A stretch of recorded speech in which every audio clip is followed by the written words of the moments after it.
Welcome back to episode 6 of How to Get Better at Call of Duty. Now, last time we were here, the reason why I filmed this outside of an HD PVR is so that way I can explain it better. You know, visual pictures are better, you know, instead of just having it here and then not really being guided as to what's going on. So anyways, we covered the options for sensitivity, button layout, look inversion, and vibration last time. I think a lot of people, you know, it said something to the effect, well, I don't have a SCUF controller. All this could be used for a regular controller as well. All the information that I'm giving you is based, you know, it can go for either or controller. So don't get discouraged if I'm not, you know, talking about like just a regular controller. Just assume that I have a regular controller in my hand. I just prefer, you know, as I said in the basic guide, that, you know, we want to go with a SCUF controller because it's more accurate. If you don't have one, that's fine. You know, it doesn't mean that you are going to be at a disadvantage. I'll show you I'll show you how to get around that. So anyways, and I'm going to give you an example right here. So you have the SCUF controller. Now SCUF controllers, and this isn't a video for SCUF controllers. It's what I prefer. So don't get upset about it. So anyways, I'm going to show you an example of how this works. So you got the SCUF controller, right? So you'll see right here that the analog sticks are really high. If you notice, you see how high they are? And then you look at my sensitivity level. Sensitivity level at a 2.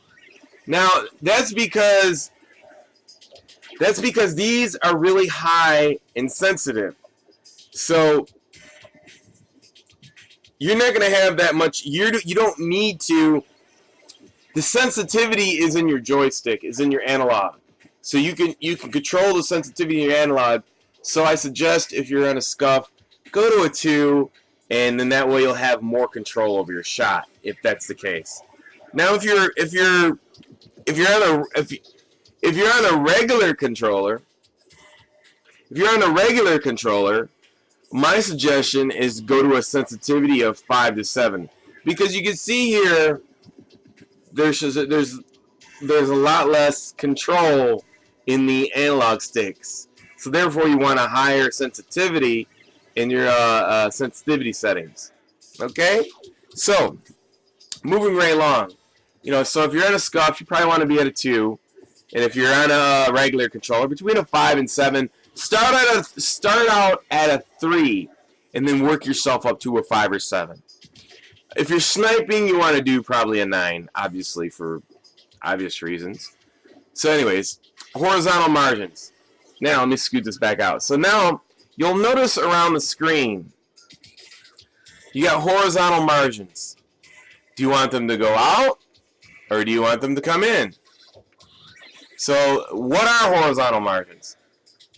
Now, here's the difference. If you go all the way out on your horizontal margins,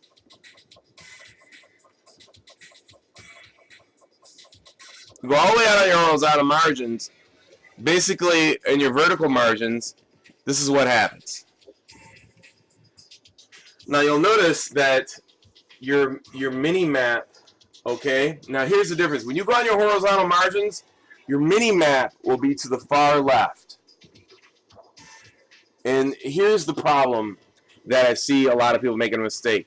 If you have a television the size of 50 inches or above, you want to bring the mini-map as close as to the center as possible. And the reason why is because when you're looking straight at the television, and basically this is where my eyes are looking, then you don't see the mini-map. You see how, this is where my eyes are looking, this is what you got to do. This is what you got to do. Now, if I have to do this, my eyes are not in the center of gameplay, and then if your eyes are not at center of gameplay, then you lose a track of what's in front of you, and this is valuable information, especially when you bring in vertical and horizontal. Now the kill feed also is over there too. So you got the kill feed and the mini map. You move them far over to the left, and all of a sudden now, you know, all the information you have is gone. So you want to make sure that you bring in your you want to make sure that you bring in your basically it starts at a default. So you want to make sure you bring these all the way in. Make sure you bring these all the way in. You want this stuff to the closest of the center, even if you're on a monitor. You want them all the way in, so that way this stuff is right there in your face. Now you see right there? Now you look at it. This is where the kill feed will come out. The kill feed is above the score, and then your mini map is close to the center. So now look, when I'm looking at the center of the TV, I can see the mini map in my peripheral vision. So it's a shorter distance, and I don't lose what's in track in front of me. See how that works? Mini map, kill feed. These are the two most important things. We'll get into advanced tactics down the road that you're going to need to know. This is the type of stuff that feeds you information and gives you what I call predictability. I forgot that I made up a name for it, but basically you can predict the future when you have these two things down here almost. You got your kill feed and this. I mean, when you really get good, and you know, if you look at the mini map and you can distinguish the kill feed colors, you know who's being killed, what they were killed by, and you know what you're going to face around the corner.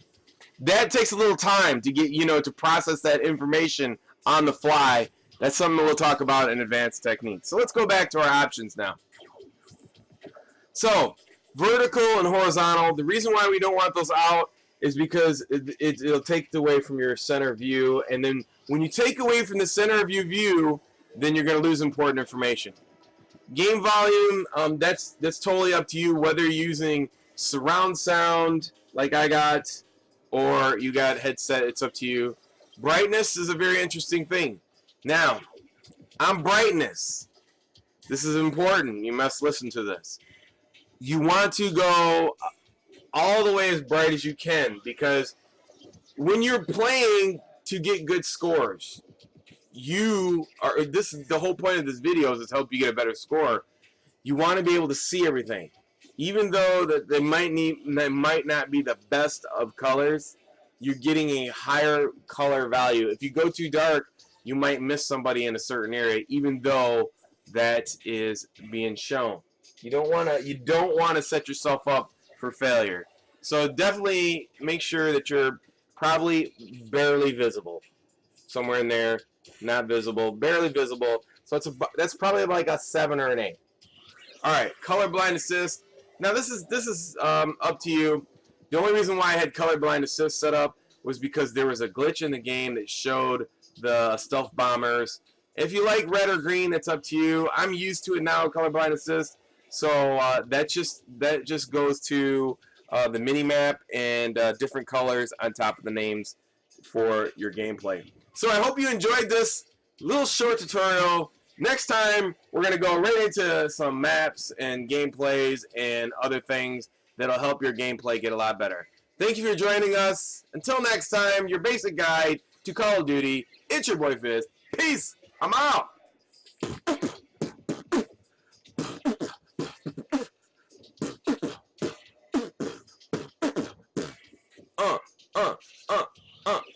Three. 1, 2, 3.